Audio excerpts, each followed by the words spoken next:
नमस्कार, आप देख रहे हैं सी न्यूज भारत और मैं हूं आपके साथ ज्योति श्रीवास्तव। वक्त हो चुका है न्यूज बुलेटिन का, जिसमें बात होगी गोंडा की, जहां कटरा बाजार में एक दुकान में लगी भीषण आग, और बताएंगे कैसे रीवा में ग्राम पंचायत सरई सेंगर में किया गया अटल ई सेवा केंद्र का शुभारंभ। ऐसी तमाम खबरों पर विस्तार से होगी चर्चा। औरैया में 3 साल के मासूम की तालाब में डूबने से हुई मौत। खेलते समय घर के बाहर से हुआ था लापता। घर के पास स्थित तालाब से बरामद हुआ मासूम का शव। अस्पताल ले जाने पर डॉक्टरों ने उसे मृत घोषित कर दिया है। मृतक मासूम दीपक दुबे का पुत्र शिवांश बताया जा रहा है। घटना के बाद गांव में मातम है और परिजनों का रो रो कर बुरा हाल है। घटना औरैया जनपद के कुदरकोट थाना क्षेत्र के वैवाहा गांव की बताई जा रही है। औरैया से सी न्यूज संवाददाता राजेश मिश्रा की रिपोर्ट। गोंडा के कटरा बाजार में एक दुकान में भीषण आग लग गई। आग ने विकराल रूप ले लिया। जनरल स्टोर जलकर राख हो गया। वहीं लाखों का सामान जलकर हुआ खाक, हुआ भारी नुकसान, जिसका वीडियो सोशल मीडिया पर तेजी से वायरल हो रहा है। पूरा मामला कटरा बाजार क्षेत्र के भदैया ग्राम पंचायत का बताया जा रहा है। गोंडा से सी न्यूज संवाददाता मुजीब आलम की रिपोर्ट। खबर गोंडा से है, जहां सीएचसी में डिलीवरी के बाद बिगड़ी महिला की तबीयत। इलाज के लिए ले जाते समय रास्ते में मौत हो गई। वहीं महिला के अस्पताल पहुंचने पर उसे मृत घोषित कर दिया गया। परिजनों का सीएचसी कर्मचारियों पर आरोप है। मामला गोंडा के करनैलगंज इलाके का बताया जा रहा है। गोंडा से सी न्यूज संवाददाता मुजीब आलम की रिपोर्ट। ग्राम पंचायत सरई सेंगर में पूर्व विधानसभा अध्यक्ष एवं देव तालाब विधायक गिरीश गौतम द्वारा सीएससी अटल ई सेवा केंद्र का शुभारंभ किया गया, जहां ग्रामीणों को शासन की योजनाओं से जुड़ी सेवाएं निर्धारित दरों पर उपलब्ध कराई गईं। इस अवसर पर मऊगंज जिले की अन्य ग्राम पंचायतों के अटल ई सेवा केंद्रों पर प्राधिकार पत्र भी वितरित किए गए और उत्कृष्ट कार्य करने वाले सीएससी संचालकों को सम्मानित किया गया। कार्यक्रम में जिला प्रबंधक सीएससी रविशंकर मिश्रा सहित पंचायत प्रतिनिधि व ग्रामीण उपस्थित रहे। साथ ही सीएससी एवं वीजा प्रोजेक्ट के तहत ग्रामीणों को साइबर फ्रॉड, फिशिंग, ओटीपी ठगी और डिजिटल अरेस्ट से बचाव को लेकर जागरूक किया गया, ताकि बढ़ते ऑनलाइन धोखाधड़ी के मामलों से ग्रामीण सुरक्षित रह सके। रीवा से सी न्यूज संवाददाता अर्जुन तिवारी की रिपोर्ट।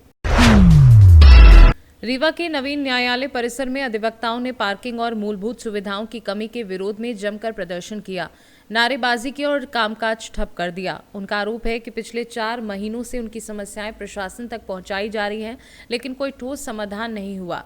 अधिवक्ताओं ने प्रधान न्यायाधीश से सीधे मिलने की मांग की, जबकि उनके प्रतिनिधि द्वारा समझाइश दी गई, लेकिन वे संतुष्ट नहीं हुए। प्रदर्शन के कारण कई मामलों की सुनवाई प्रभावित हुई और कोर्ट परिसर में अव्यवस्था फैल गई। अधिवक्ताओं ने चेतावनी दी कि यदि उनकी समस्याओं का त्वरित समाधान नहीं हुआ तो आंदोलन और उग्र होगा।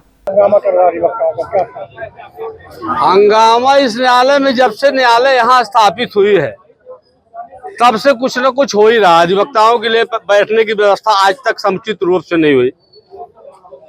ऐसा प्रतीत होता है कि यहाँ कोई सन्यासी उन्यासी है, इसलिए कि शुरू से लेकर अभी तक कुछ न कुछ हो ही रहा है। आज कोई थाना प्रभारी हैं, उनके द्वारा अधिवक्ताओं के वाहन को कहा गया कि पंचर कर देंगे, हटा लेंगे, उठवा लेंगे। ये क्या चल रहा है? मतलब वाहन कहाँ खड़ा करेंगे? अभी ये विस्तार से अगर माननीय मुख्य न्यायाधीश के आदेश से आए हैं वो, तो मुख्य न्यायाधीश भी गड़बड़ किए हैं, उनको भी हटाने की कार्रवाई हम लोग करेंगे। और अगर स्वतः आए हैं यातायात प्रभारी और अधिवक्ताओं के वाहन को पंचर कर देने की धमकी दिए हैं, तो उनके खिलाफ भी आपराधिक प्रकरण दर्ज हो, उनको तत्काल बर्खास्त किया जाए। तमाशा चल रहा है, हम लोग काम नहीं करवा रहे हैं, पक्षकार परेशान है, सुबह से शाम तक बैठे रहते हैं। जब से ये न्यायालय आई है यहाँ पर, तब से नाटक ही नाटक चल रहा है। इसलिए अपन लोग जब तक समुचित कार्रवाई नहीं होती है वैधानिक, तब तक काम बंद करके यहाँ बैठे हैं, ताला बंद किए। देखिए, हम लोग जब से 29 सितंबर से नवीन न्यायालय भवन में स्थानांतरित हुआ है न्यायालय, तब से लगातार वकीलों के साथ भेदभाव किया जा रहा है। वकील जितने भी अधिवक्ता साथी हैं, उन्हें कहीं पहले तो बैठने की व्यवस्था नहीं थी, उसके बाद भी वकील लोग अपने तरीके से किसी तरह से लान में या कहीं भी बैठ के वकालत का कार्य कर रहे हैं। उसके बाद भी माननीय न्यायालय द्वारा, माननीय न्यायाधीश महोदय द्वारा लगातार कहीं वाहन व्यवस्था के विषय में, कहीं कुछ भी व्यवस्था के विषय में लगातार वकीलों के साथ भेदभाव किया जा रहा और उन्हें प्रताड़ित किया जा रहा।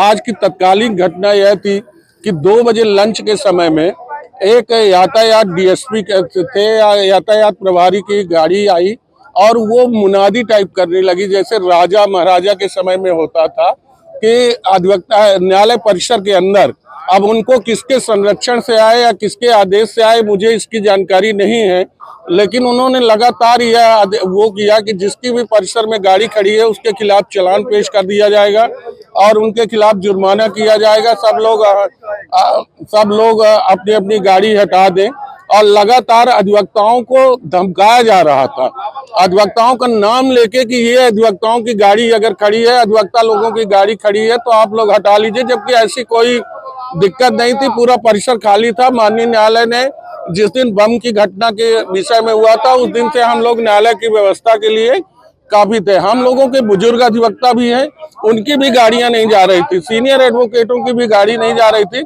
उसके बाद ये धमकी भरा कृत्य के कारण आज हम लोग हड़ताल में हैं और जब तक निश्चित एक व्यवस्था नहीं हो जाएगी, ना हम लोगों को बैठने की व्यवस्था है, ना गर्मी आ रही, पेयजल की कोई व्यवस्था है।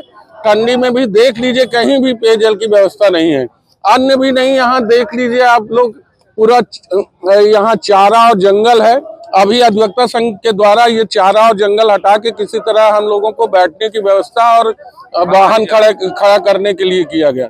शासन या प्रशासन द्वारा कोई व्यवस्था नहीं की गई है, माननीय न्यायालय के द्वारा भी कोई व्यवस्था नहीं की गई, जबकि हम लोग ये है कि न्याय व्यवस्था में बराबर के अधिकार रखते हैं, हकदार हैं। हम लोगों को ये माना जाता है कि रथ के 2 पहिए हैं, लेकिन कहीं ना कहीं हम लोगों के साथ लगातार भेदभाव किया जा रहा है। इसलिए आज हम लोग निर्णायक दौर में हैं, आंदोलन है और हम लोग किसी को भी जाने नहीं देंगे। और या तो एसपी महोदय वो डीएसपी महोदय को सस्पेंड करें अभी, और किसके आदेश से वो न्यायालय परिसर में आकर इस तरह से मुनादी की, इसका पूरा हम लोगों को ब्यौरा चाहिए कि किसके आदेश से आया, कैसे आया, और लगातार चल रहा अधिवक्ताओं के खिलाफ भेदभाव का प्रकरण। हम लोग गेट इसलिए बंद किए हैं कि किसी को भी आने जाने की व्यवस्था नहीं, जब तक हम लोगों की व्यवस्था सही नहीं होगी। अभी नहीं आए हैं, जब आएंगे हम लोग बात करेंगे, उसके बाद ही निर्णय होगा। चाहे रात हो जाए, चाहे कुछ भी हो जाए, सभी अधिवक्ता रुकेंगे और पूरी व्यवस्था जब तक सुचारू रूप से आश्वासन नहीं मिलेगा तो हम लोग यहाँ से नहीं हटेंगे। अनूप प्रताप सिंह अधिवक्ता। न्यायालय परिसर में अधिवक्ताओं की कुछ मांगों को लेकर वो अपने स्तर पर बात रख रहे हैं। चूंकि ये न्यायालय परिसर का मामला है, इसमें जो है न्यायालय के वरिष्ठ अधिकारी और न्यायालय परिसर के अधिवक्ता दोनों आपस में बैठकर बातचीत कर रहे हैं, और चूंकि उनके बीच में किसी बात को लेकर अनबन हो गई थी, इसलिए उन्होंने अपना विषय रखा है। दोनों पक्षों के बीच में बातचीत चल रही है। जैसे ही दोनों पक्षों के बीच में बातचीत हो जाएगी और वो आपस में जो निर्णय ले लेंगे उसके हिसाब से आप सभी लोगों को बताया जाएगा। सर, आरोप है कि यातायात थाना प्रभारी सारंग बजाते हुए कोर्ट परिसर में आई थी और चालानी कार्रवाई के लिए कह रही थी। ये जानकारी यहाँ आने पर मुझे भी हुई है, और वो उन्होंने जो है न्यायालय परिसर में इस बात के लिए कहा है कि चालान वगैरह किए जाएंगे। तो इसके संबंध में वरिष्ठ अधिकारियों से चर्चा की गई है, उनके निर्देश मिलने पर कार्रवाई के हिसाब से आगे बढ़ेंगे। सर, गेट बंद करके कई लोगों को कैद रखा गया, मीडिया कर्मी भी फंसे रहे घंटों तक।